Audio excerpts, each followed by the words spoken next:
Vascaíno, parece que você não tem paz. Quanto mais o vascaíno reza, mais assombração aparece.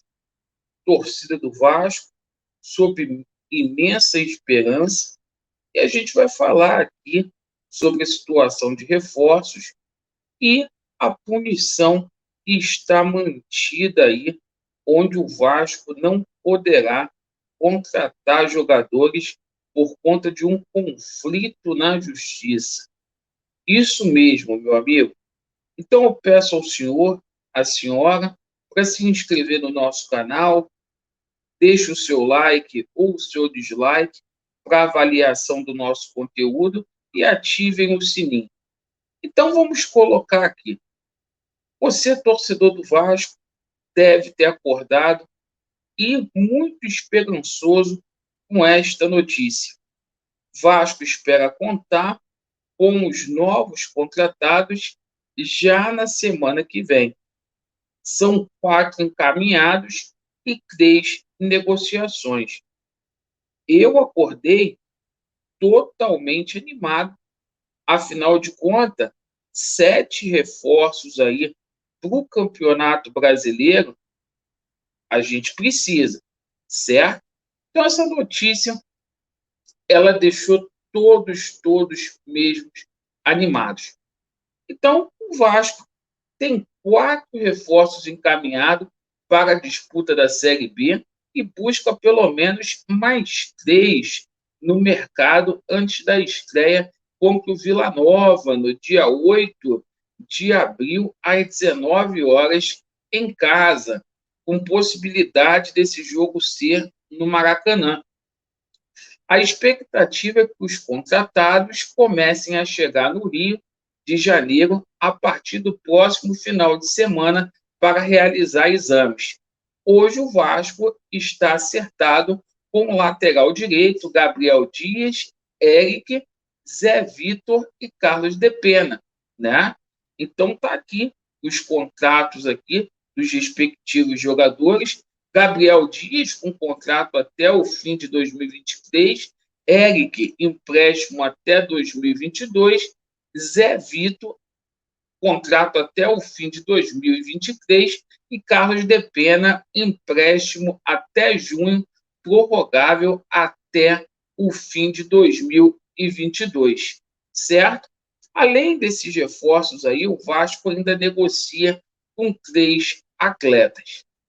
Isso, né, trouxe uma esperança muito grande para o torcedor do Vasco.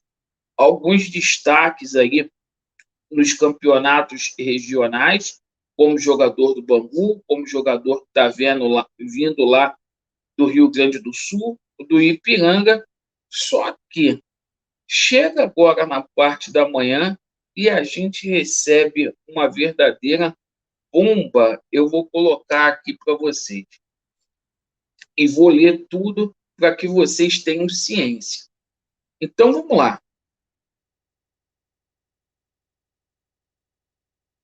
Vocês sabem que na última semana, né, a gente tomou conhecimento que o Vasco deve uma grana aí para o empresário do Escudeiro que veio jogar no Vasco da Gama lá na gestão do Eurico Miranda.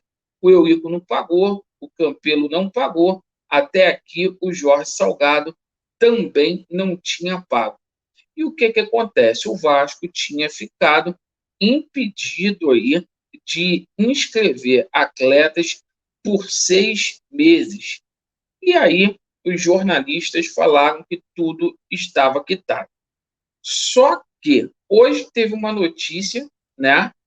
Conflito entre Justiça Comum e CNRD da CBF impede Vasco de contratar, mesmo já tendo providenciado quitação de dívida, tá? Notícia das 9h01 da manhã.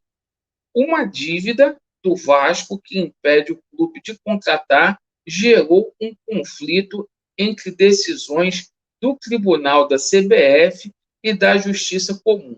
O imbróglio ocorre por causa da Lei da Sociedade Anônima do Futebol, a SAF, que gera dúvidas sobre como o clube deve quitar o débito. Sem decisão, a agremiação vascaína está bloqueada de registrar atletas, mesmo tendo pago em juízo a pendência.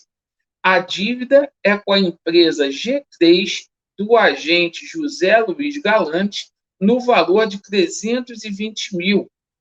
Foi cobrada pelo empresário na Câmara Nacional de Resolução de Disputa, Tribunal de Arbitragem da CBF, para decidir pendências entre clubes, jogadores e agentes. O tribunal mandou o Vasco pagar sob pena de ser impedido de contratar e puniu o clube com 6 meses sem contratar. A questão é que o Vasco aderiu à Justiça Trabalhista e Civil ao RCE, Regime Centralizado de Execução. Pelo mecanismo, todas as dívidas cíveis vascaínas têm que entrar na fila para pagamento por meio de 20% das receitas do clube. Ou seja, o Vasco estaria impedido de quitar dívidas civis só por sua vontade. Tem que respeitar a ordem do juiz. A sexta vara empresarial, que centraliza as dívidas vascaínas, decidiu que isso valia para todos os débitos. Assim, o Vasco pediu que o tribunal enviasse a CBF e o CNRD, que estava impedido de pagar. Ainda depositou em juízo 320 mil em favor de Galante.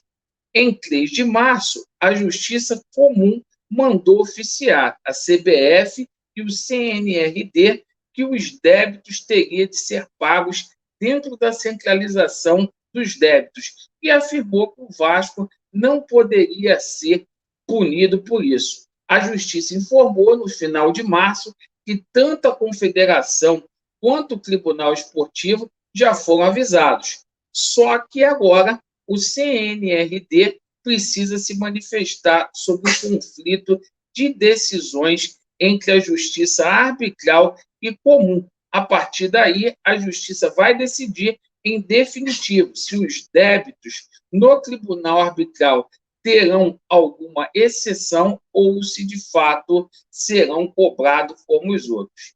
Então, meus amigos, a gente vê aqui, né, o Vasco impedido de fazer contratações, registro por conta de conflito de justiça, por conta aí de parte burocrática. Fato é, gente, que o Vasco da Gama está pagando aí pelos erros do passado, certo? Como que pode uma dívida que vem lá de trás estar aí, ó, anos e anos e anos e ninguém paga? Se passou aí Eurico Miranda, passou Campelo, pagou Salgado. Se essa dívida não tivesse batido na porta, ia ficar por isso mesmo. Me preocupa porque o Vasco da Gama terá, meus amigos, até o dia 12 de abril para poder registrar jogadores. Se não registrar apenas em julho, né? Não basta só contratar, tem que registrar no BID. Eu espero que essa semana o Vasco da Gama tome as devidas precauções. A diretoria promete correr atrás dessa situação para que a gente possa ter aí um time forte já para a estreia da Série B. Obrigado pela atenção. Façam o juízo de vocês. Vasco neles, a verdade prevalecerá. E estamos junto aí, galera. E é o seguinte, às 13h30, live lá no canal principal. Valeu, meus amigos. Aquele abraço. Valeu.